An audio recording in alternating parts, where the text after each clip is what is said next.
Good morning, children. So in the previous lecture we have discussed the displacement time graph, and today we are going to deal with the velocity time graph. So the velocity time graph, it helps us to determine this two things, displacement and acceleration. From the displacement time graph, if you remember, we could determine the velocity by calculating the slope of the graph, right?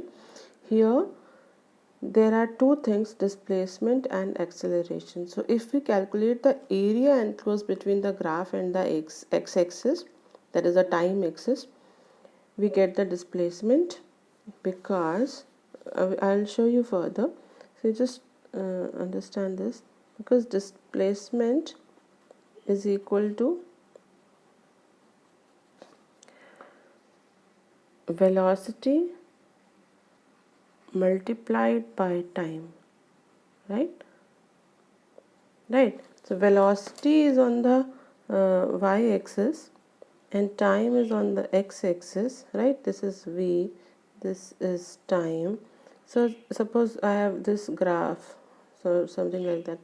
So this graph and this things, the area between this graph and the x-axis, this will give us the displacement. So if I calculate the area over here, what will I get? I will multiply this arm and this arm. That means I am multiplying velocity and time. So that will give us the displacement. This is just for you to get an idea, right? And when we calculate the slope of velocity time graph, it gives us acceleration. Acceleration is equal to velocity upon time, right? So in this graph, see, when I take the slope, suppose I was having the line like this, okay? So slope of it, this upon this would be parallel to velocity, no? So this will give us this distance, vertical distance will give us the velocity, and horizontal one will give us the time. So when we calculate the slope, this upon this, that is velocity upon time, that is the acceleration. So whenever we calculate the acceleration, we have to calculate the acceleration, we will get the slope, find out the slope, and in order to get the displacement, we will find out the area. This you have to keep in mind. So let us learn how to determine the displacement. See this graph I have drawn. This is the y-axis that represents velocity. This is the x-axis that will represent the time, right? And this is a graph, this line and this line, okay? So I told you that the area of this graph will give us the displacement. So what is this? This is a triangle. And what is the area of a triangle? Half base into height, right? This is the area of a triangle. See here, displacement of the body is equal to area of shaded region, that is equal to area of triangle OAB, that is half into base into height. So half into base, how much is the base? See, it's starting from 0 to 8, okay? So base is 8. Basically how do we do it? This 8 minus 0, right? So this is 8, and height, see, this point is almost 4.5, and this sorry, so okay, height, this one, so see, this is 10. So 10 and this point will be 0. Vertically we are taking, no, this point is 10 and this point is 0. So 10 minus 0. So 10. The half into 8 into 10. This gives us 40 meter. So 40 meter is the displacement that the body whose velocity time graph this is, that body must have undergone a displacement of 40 meters. Then there can be two things. See, here the graph was like that, but the graph could also be like this. See, suppose like this, right?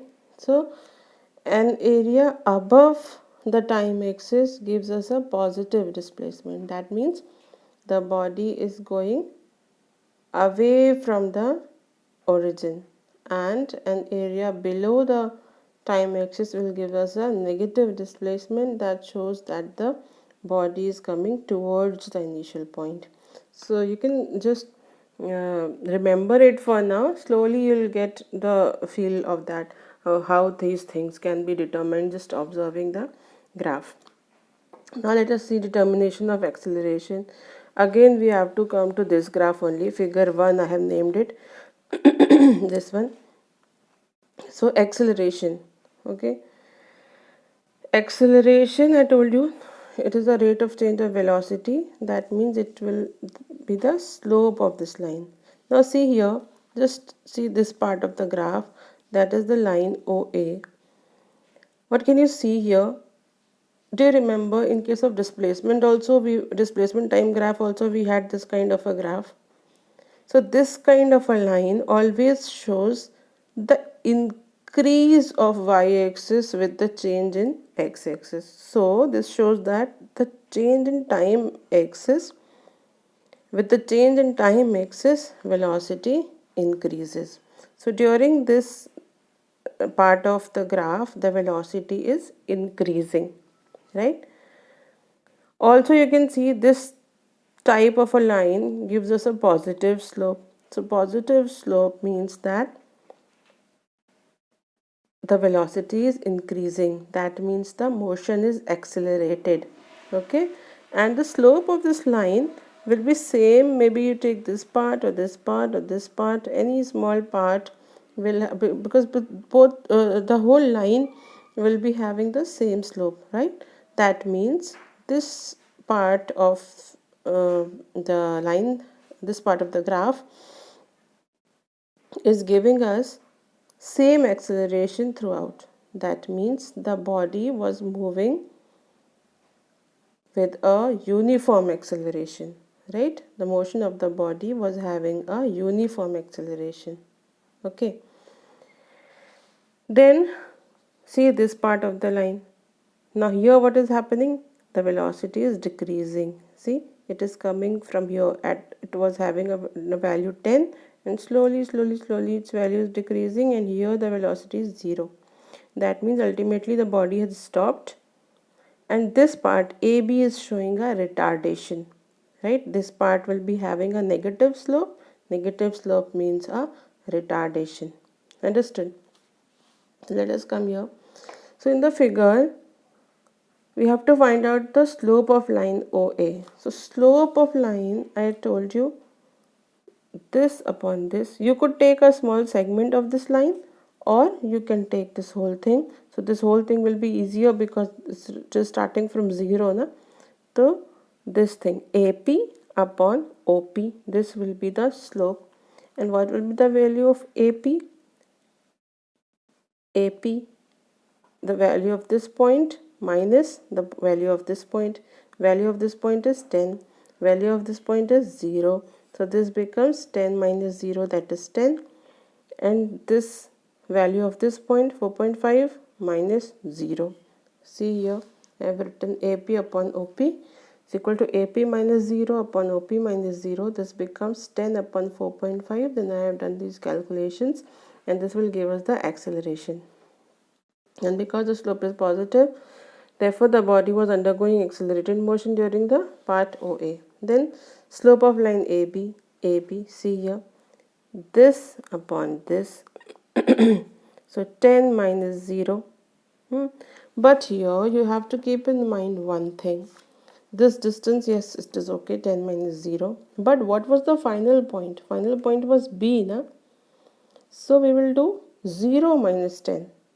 That is the correct way of calculating the slope, right? So this will give us 0 minus 10, final point, the point that is corresponding to this point B.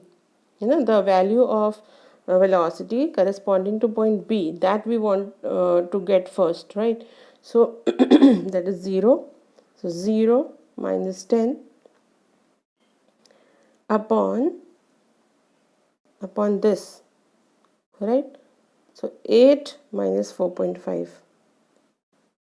Final one minus the point corresponding to value corresponding to the initial point. So 8 minus what is the value of x-axis corresponding to a, that is 4.5. So 8 minus 4.5, 0 minus 10, 0 minus AP upon OB minus OP I have written. So this becomes minus 10 upon 8 minus 4.5. This gives us minus 2.85. So during the part AB, the slope is negative, and this means that the body is undergoing a retarded motion. Okay. So there are these number of things to be concluded. If the velocity time graph is like this, that is the horizontal line, then what is happening? Horizontal line shows that the velocity is not changing. I told you, if the line of the graph is parallel to the x-axis, it shows that the value of y-axis is not changing. So in displacement type graph, the y-axis was showing displacement, so this graph showed that there was no displacement. Here this graph shows that there is no change, here it shows that there is no change in velocity. Velocity is constant. Okay. Then this one, increasing slope, positive slope, so positive slope, that means increasing velocity, but the slope is constant. Therefore this shows a uniform acceleration. Velocity is increasing, but it is having uniform acceleration, right? Here see this graph, this shows that the slope is negative. That means velocity is decreasing. Initially the velocity was this much, and here it became 0. So velocity is decreasing. That means the motion is having a uniform retardation, uniform or constant retardation. Okay, then velocity time graph can never be parallel to velocity axis. Suppose I draw a graph like this. What is it showing? That at a particular instant of time, the velocity is increasing. How can this happen? The time has to change, na? At a particular instant, velocity is increasing and there was no velocity before or earlier. So this cannot happen, no? So this kind of a graph can never happen, right? Then, so these were the conclusions. Then this is something you need to understand. This, we are talking about a body that is freely falling. See, what is the situation? There is a ball which we are throwing from point A, just dropping it from point A. So when you drop a body from a certain height, the initial velocity over there at this particular point is 0. Okay, here the velocity will be 0. Okay, so the story is that the ball is being dropped from here, it hits the ground, and what will happen after hitting the ground? It will again rise up, right? It will again rise up, and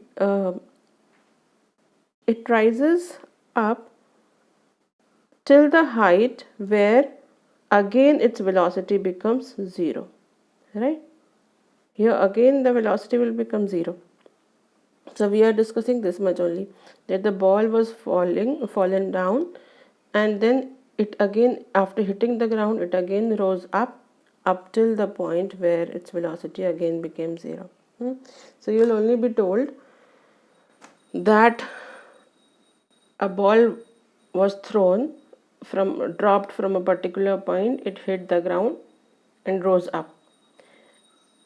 Deciding about the velocities, that is your job. You should know that when a body is dropped, its velocity is 0, and when it rises up till the height where its velocity becomes 0. So determining both the velocities, initial and final ones, that is your job.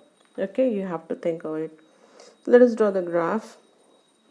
See, this point, at this point, velocity was 0. The initial velocity was 0. So this is the point, starting point. Then when the ball was falling down, while it was falling, the velocity won't decrease, no, it will increase. It will keep on increasing as it is acted upon by the gravitational force. Acceleration due to gravity, right? That is small g. So the velocity kept on increasing and only g is acting on it. The acceleration that is acting on it is g. That is the acceleration due to gravity. So the value of acceleration is constant. That means whenever the body is having a constant acceleration, we get a straight line. So this straight line is drawn, and the maximum velocity, say it reached up to 50 meter per second. Okay, so I will stop it here. The maximum velocity has been attained. Now what is happening? As soon as it hits the ground, it rises up. Okay, as soon as it is hitting the ground, it rises up. So just at the instant when it hits the ground, the direction of velocity changes. The value is not changing. The ground is not letting the ball decrease its velocity, but it only changes the direction because the ball was falling down, now it is rising up, right? So at this particular instant where it gained the maximum velocity 50 meter per second, suddenly its velocity became minus 50 meter per second. So see, the minus sign here only shows you the direction. It won't tell you that the velocity has decreased. No, the velocity has not decreased, but it has changed its direction. So here instantaneously the velocity became minus 50. So at this particular instant only I'll draw here. I'll come here and draw this dotted line so that I get the exact point. So suddenly the velocity became minus 50. Now what is happening? The ball is rising up. See here, this B and C are same, B and C. So it started rising up, and up till when it will keep on moving? Till its velocity becomes 0. So it starts rising up, and again it will be acted upon by g only, small g, that is the acceleration due to gravity. Now because it is rising up, it will have a retardation and its velocity will decrease. We will call decrement only, because we won't say that it is going from minus 50 to 0. The magnitude is actually changing from 50 to 0, right? Minus sign is only telling us the direction. So it will start, we will start making the graph from 50 to 0, and the slope we have to keep in mind that it should be 10, right? So this is the graph over here. Okay, so see, what does this graph show in a glance? That till the first 5 seconds the velocity of the body changed from 0 to 50. It increased, changed from 0 to 50. That means it was falling. Initially, if the velocity is 0, we consider it is falling, and it was increasing. Then suddenly from 50 it changed to minus 50. That means this graph is showing about a freely falling body, because its velocity suddenly changed its direction.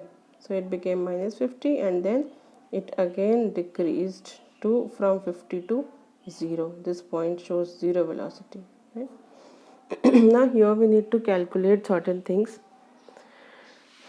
Acceleration of part AB, then acceleration of part CD, then total distance covered, and displacement. These things we have to calculate. This we will do together. Okay, so let us start doing it. Acceleration of part AB. That what should be the acceleration? The slope of line AB. So this is equal to slope of AB.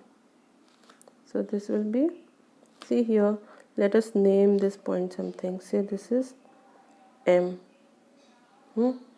So slope will be equal to BM upon OM, this is equal to 50. BM is 50, right? See, this point is corresponding 50. So BM you can do like this also, 50 minus 0 upon this point, 5 minus 0. So this becomes 5. This gives us 10 meter per second square. Right? This is the value of G, acceleration. Acceleration of part CD. Now see part CD. So again, slope of CD. This is equal to CD. That means MC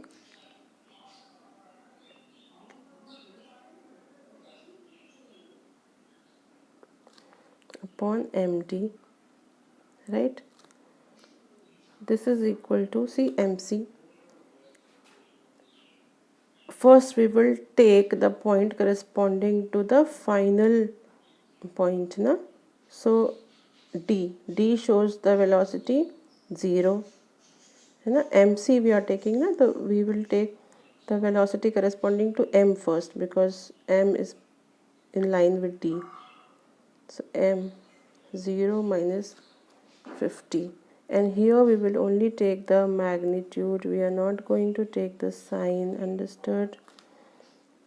So 0 minus 50 upon MD, 10 minus 5. This becomes minus 10 meter per second square. Okay, so this part shows retardation. Okay, CD shows retardation.